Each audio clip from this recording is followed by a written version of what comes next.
Good afternoon, art history. I just wanted to pick up kind of where we left off from yesterday in terms of introducing Romanesque art. Just to review a little bit, oops, I'm going a little bit fast here. Romanesque is Roman-like, and we're going to be looking at a lot at architecture today and how the interest in pilgrimages really influenced the structure overall. When we're looking at Romanesque architecture, remember we talked about that they are going to be a lot more abundant. There's many different cathedrals and basilicas. They're a lot bigger, they're more ornate, and a lot more sculptural. Yesterday we reviewed that a cathedral is only a cathedral if it has the special chair, the cathedra. And we just started talking about San Sernin Basilica with the floor plan. And I'm going to flip over here. Here's the floor plan. Here's where we left off yesterday, talking about the actual floor plan. So we already discussed the vocabulary word, the nave. That's that central aisle. Like if somebody was getting married, they'd walk down the aisle. That is the nave. We talked about the transept that goes perpendicular to the nave. And at the intersection of the transept is the bell tower. So if we looked back at the aerial view of San Sernin, we see the bell tower at the crossing there.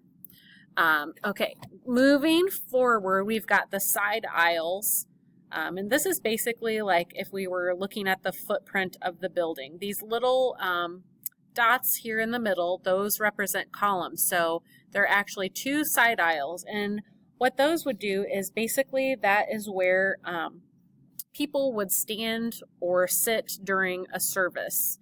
On the exterior wall, these larger black kind of chunks, these rectangles over here, those are actually to represent buttresses, which were a type of support to basically help relieve the pressure, the lateral pressure from the different vaults and the roof. So if we look back here, you can kind of see some of the buttressing on the side here. And then we've got them right here along the edge. Got the buttresses. On the very end, so think about if you were ever in a cathedral or a church for a wedding or a service or anything. At the very end, this is called the apse. And basically think about the apse is where the message would be delivered, okay?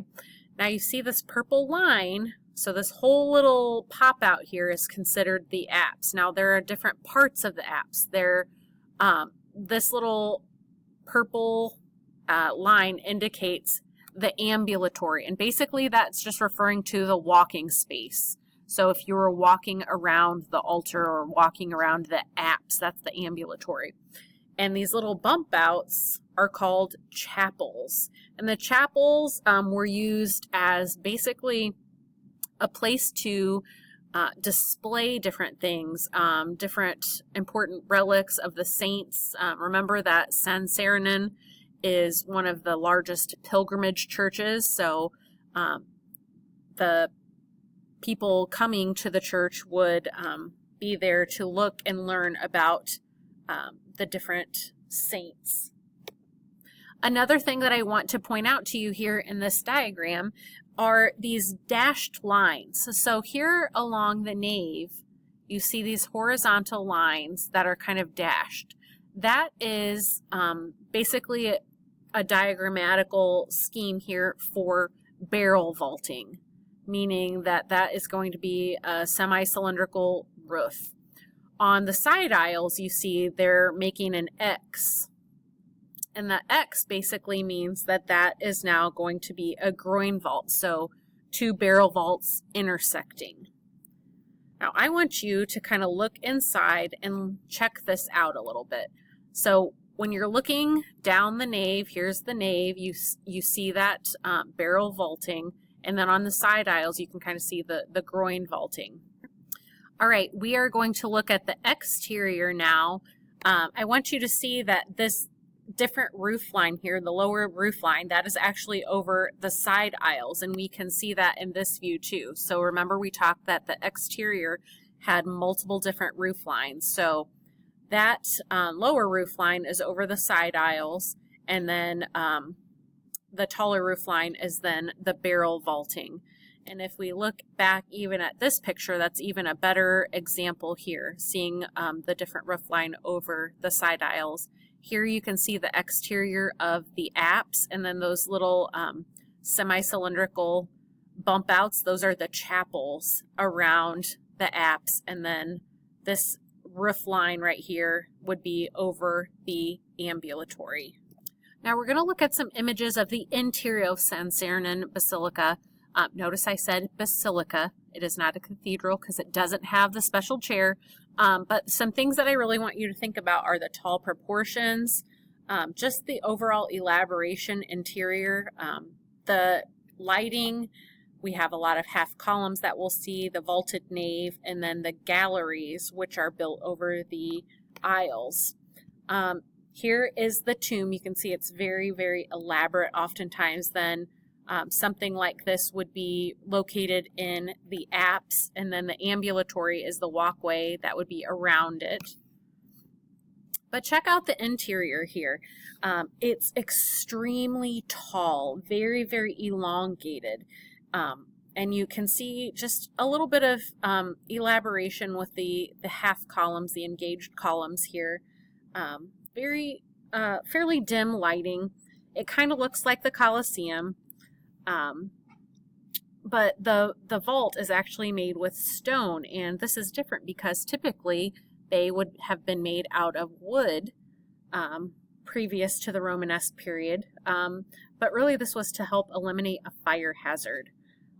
The vault becomes more difficult to sustain the further it is from the ground, and because of that we start seeing the addition of the buttress, and the buttress was really meant to help support the upper walls above the gallery where we would see windows and things. And right now this particular basilica only has a buttress. When we get into later Gothic, we will see the addition of the flying buttress, which is just this little arm basically that helps receive the lateral pressure.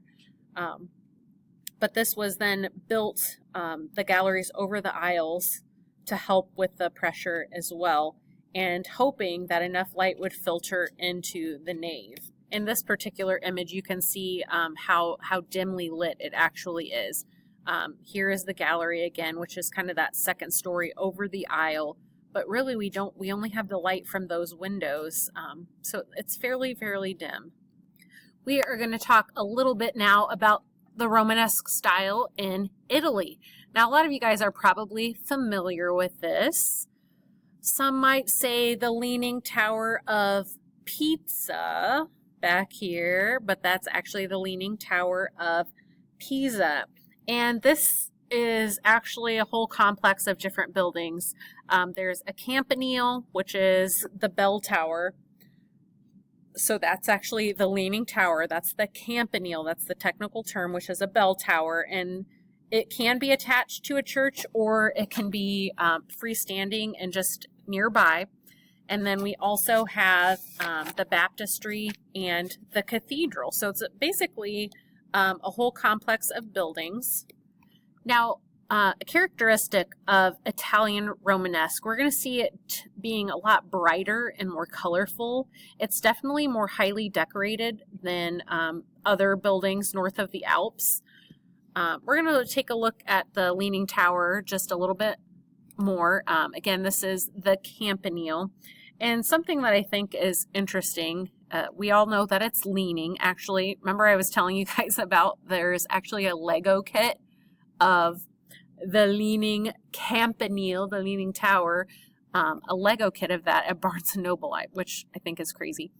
But prior to its restoration work, the tower leaned at an angle of 5.5 degrees. Because they've done some different work to help support it in the foundation, it's only at 3.99 degrees, but still it's leaning quite a bit. And the leaning actually started very early on in its construction. There just was a very poor foundation, and there were numerous efforts to straighten it that were unsuccessful. It will eventually fall down. Maybe an earthquake might help it on its way, but we'll see. If we look over here, this is the Pisa Cathedral. We have the exterior and the interior. And again, think back to St. Sernin. Much more decorative, much more ornate. And notice I did call it a cathedral, so that means it has the special chair down at the apse. We're looking down the central nave. We see the side aisles here, and then at the end, that is the apse. And this cathedral was built on the Latin cross plan, so similar to the floor plan that you had for St. Sernin, and its crossing is marked by a pointed dome. The roof was actually wooden, except for the aisles, which have groin vaults. And the plan is essentially that of an early Christian basilica, except that it is much larger and taller proportions. So you can also see the interior, the rows of classical Corinthian columns supporting the nave and the side aisles. And then the exterior out here, there is a facade of kind of arcades and galleries. And so there you have it, guys. There's just a quick overview of Romanesque architecture. And I want you to make sure that you are able to respond to these prompts. What's the difference between a basilica and a cathedral? Being able to look at the plan and name some of the main parts, and also what we're going to be learning about in our next video is the dominant role that sculpture played during the Romanesque time period. And that's all for this video. Thanks, guys.